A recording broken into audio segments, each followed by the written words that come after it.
बिस्मिल्लाहिर्रहमानिर्रहीम। प्यारे दोस्तों, आज हम आपको एक हिंदू पंडित और हजरत ख्वाजा गरीब नवाज रहमतुल्लाहि ताला अलैह की एक बहुत ही मशहूर वाक़या सुनाएंगे कि जब एक हिंदू पंडित हजरत ख्वाजा गरीब नवाज रहमतुल्लाहि ताला अलैह से मुकाबला करके उन्हें अजमेर से बाहर निकालने के लिए उनके पास आए तो वह हिंदू पंडित ख्वाजा गरीब नवाज के हाथों मुसलमान कैसे बन गया। दोस्तों, यह जानकर यकीनन आप लोग भी हैरान रह जाओगे, इसलिए आप इस वीडियो को आखिर तक जरूर देखें।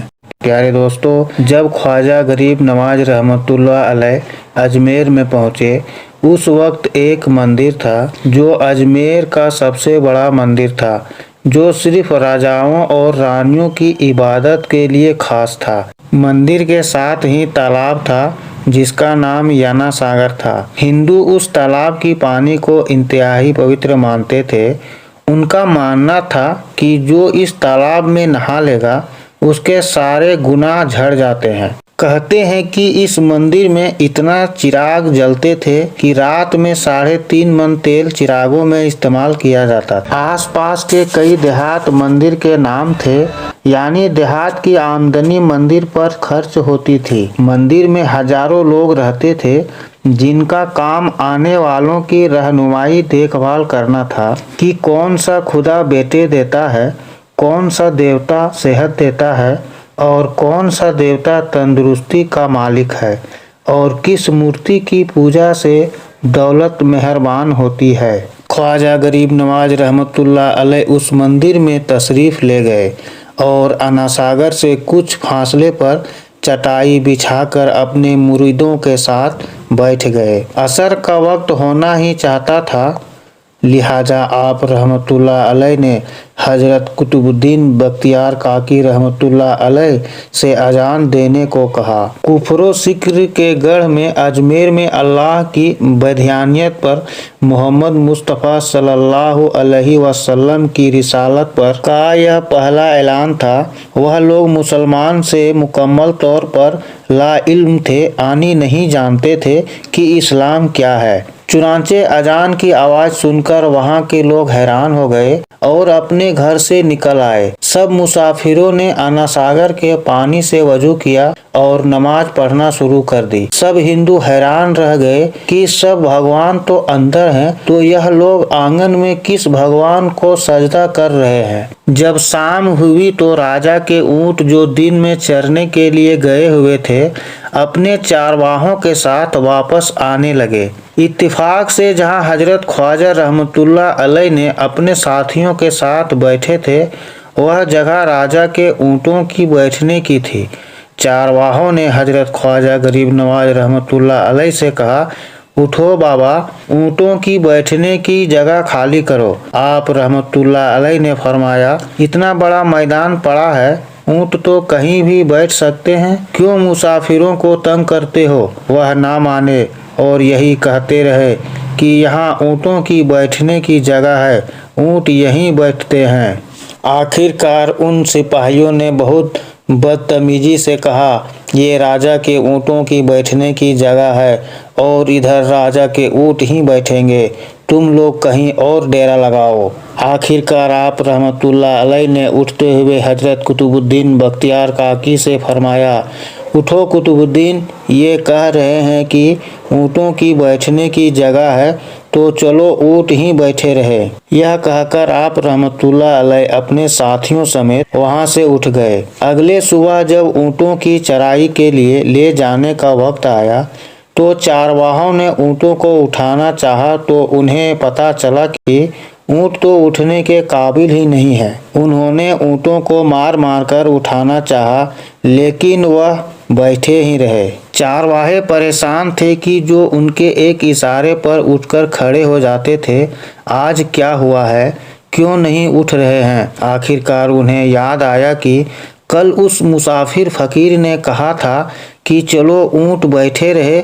लोग इकट्ठा होना शुरू हो गए। कोई कह रहा था कि फकीर कोई काबिल जादूगर है और किसी ने शक जाहिर किया कि वह भगवान का अवतार है। धीरे धीरे बात राजा तक पहुंच गई कि एक मुसाफिर फकीर ने राजा के ऊँटों पर जादू कर दिया है। राजा ने ख्वाजा गरीब नवाज को पैगाम भेजा, तुम कैसे फकीर हो जो बेजुबान को बांध कर रखते हो, ये बेचारे भूखे प्यासे मर जाएंगे। आप मेहरबानी करके अपना जादू वापस ले लें। आप रहमतुल्लाह अलैह ने फरमाया, हम मुसलमान हैं और हम मुसलमान बद्दुआ नहीं दिया करते, ना ही जादू करते हैं। जाओ कहो कि जिसके सकून से बैठे थे उसी के हुक्म से खड़े हो जाओ। अब जो जाकर उठाया तो ऊँट फौरन उठ गए। हिंदुओं के दिलचस्पी और मुसाफिरों में बनने लगी। पांचों वक्त अजान होती और नमाज अदा की जाती। आखिर राजा तक ये बात पहुंच गई कि कुछ फकीर आए हैं जो मुसलमान हैं, 5 वक्त अजान देते हैं और हमारे पवित्र तालाब को हाथ मुंह धोकर गंदा करते हैं, यानी कि नापाक करते हैं। और तो और हमारे धर्म के खिलाफ बातें करते हैं। कहते हैं ये मूर्तियां पूजने के काबिल नहीं है, यह तो महज पत्थर है, इसलिए यहाँ से उठाया जाना चाहिए। राजा ने फकीरों को पैगाम भिजवाया कि तुम लोग गोश्त खाते हो, हमारे धर्म के खिलाफ बोलते हो और तो और हमारे पाक तालाब को अपने हाथ डालकर नापाक करते हो, जो हम बर्दाश्त नहीं कर सकते, इसलिए तुम लोग यहाँ से चले जाओ। आप रहमतुल्लाह अलैह ने फरमाया कि और भी तो इतनी दुनिया आती है, हमारे पानी लेने से कौन सी कमी आ जाएगी। वे कहने लगे कि वह सब हमारे धर्म के लोग हैं और तुम दूसरे धर्म के हो।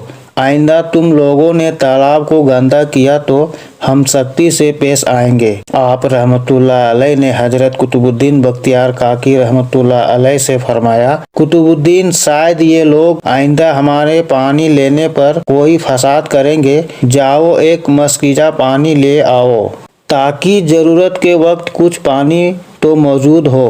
लिहाजा हजरत कुतुबुद्दीन रहमतुल्लाह अलैह ने उनसे फरमाया, चलो हम मस्कीजा भर लेते हैं।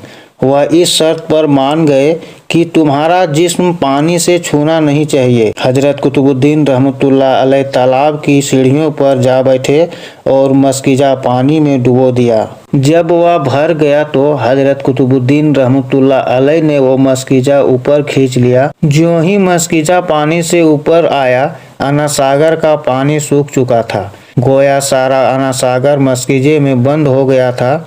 अना सागर का शुष्क होना था कि पूरे अजमेर में कोहराम मच गया और वे रो रहे थे कि जो हम गुनाहों की गठरियां लाते हैं और अना सागर में नहाकर उनसे छुटकारा पा लेते हैं, अब हम उन गुनाहों का बोझ किधर ले जाएंगे। सारे इलाके में खबर फैल गई कि मुसाफिर फकीर ने जादू के जोर से अना सागर को शुष्क कर दिया है। राजा उस नई सूरत हाल में बहुत परेशान था। उसने अपने वजीरों को बुलाया। सब ने यही कहा कि फकीर तो कोई जादूगर है या फिर वाकई कोई काबिले फकीर है। साथ ही वह परेशान हुए कि अजमेर की रौनक तो ही थी अना सागर के दम से, उसी की वजह से लोग दूर दूर से अजमेर आते थे। अना सागर के शुष्क हो जाने से हिंदू धर्म के प्रचार को बहुत बड़ा धक्का लगेगा। आखिर तय हुआ कि फकीर से बात किया जाए कि आखिर वह क्या चाहता है। अगर उसकी ज़रूरत खाने की चीज़ें होगी तो हम मान लेंगे। फिर सब मर्द औरतें और बच्चे जाकर फकीर को खुशामद करो कि लोगों को परेशानी से निजात दिलाओ और हम पर कर्म करो। हम पाप का बोझ उठाए किधर जाएं और कैसे सुकून पाएं, यह काम ज़्यादा आसान था। लिहाजा तमाम लोग ख्वाजा गरीब नवाज रहमतुल्लाह अलैह के पास गए और बोले, बाबा तुम भी वजू कर लिया करना, लेकिन भगवान के वास्ते हमारा अना सागर हमें लौटा दो। आप रहमतुल्लाह अलैह ने हजरत कुतुबुद्दीन बख्तियार काकी से फरमाया, जाओ कुतुब मस्कीजा वापस तालाब में डाल आओ। जो ही मस्कीजा तालाब में उल्टा किया, अना सागर किनारों तक उछल आया। उस पानी ने कई दिलों को धो डाला था। हिंदू कौम की अपनी तारीख किताब में हिंदू इतिहासकार इस बात को मानते हैं कि उस शाम 32,000 हिंदू कलमा पढ़कर मुसलमान हुए थे। उन हिंदुओं के मुसलमान हो जाने से हिंदू पंडितों और आम हिंदुओं में भी गमों गुस्से का तूफान उठ खड़ा हुआ था। वो सोच में पड़ गए कि फकीर अगर कुछ दिन मजीद इधर रह गया तो हमारी मूर्तियों का नाम लेने वाला कोई भी नहीं होगा। लिहाजा लोगों ने राजा को मजबूर किया कि जल्द से जल्द कुछ किया जाए। राजा ने मंदिर के बड़े पंडित रामदेव को बुलाया और उसे ख्वाजा साहब रहमतुल्लाह अलैह से मुकाबला कर जल्द से जल्द उन्हें हराने को कहा और अजमेर से बाहर निकाल देने का हुक्म दिया। रामदेव अपने वक्त का माना हुआ पंडित था, जिसकी इल्म काबिलियत की दूर दूर तक धूम मची हुई थी। उसने राजा को यकीन दिलाया कि जल्द ही राजा को कोई अच्छी खबर सुनाएगा। रामदेव ख्वाजा साहब के पास आया और उल्टे सीधे सवालात करने शुरू कर दिए। ख्वाजा साहब ने खामोशी से इख्तियार की। जब रामदेव ने हद से ज्यादा शोर मचाना शुरू किया तो ख्वाजा साहब ने उसकी तरफ आंख उठाई और मुस्कुराकर फरमाया, ए रामदेव, तू शोर मचा रहा है और मैं तेरे माथे पर ईमान का नूर चमकता देख रहा हूँ। इस निगाह और इस लहजे में ना जाने क्या जादू था कि रामदेव कदमों में गिर गया और रोते हुए बोला, ख्वाजा साहब, जिस धर्म के तुम हो उसी धर्म में मुझे भी शामिल कर लो। सब लोग जो मुनाजरा यानी बहस तकरार देखने आए थे, देखते ही रह गए। पंडित रामदेव ख्वाजा साहब के हाथों पर मुसलमान हो चुका था। सुभान अल्लाह। प्यारे दोस्तों, यह अल्लाह वालों की शान होती है। जब वो अल्लाह के हो जाते हैं तो सारी दुनिया उनकी हो जाती है। अल्लाह ताला से दुआ है कि हमें इन बुजुर्गों के नक्शे कदम पर चलने की तौफीक अता फरमाए।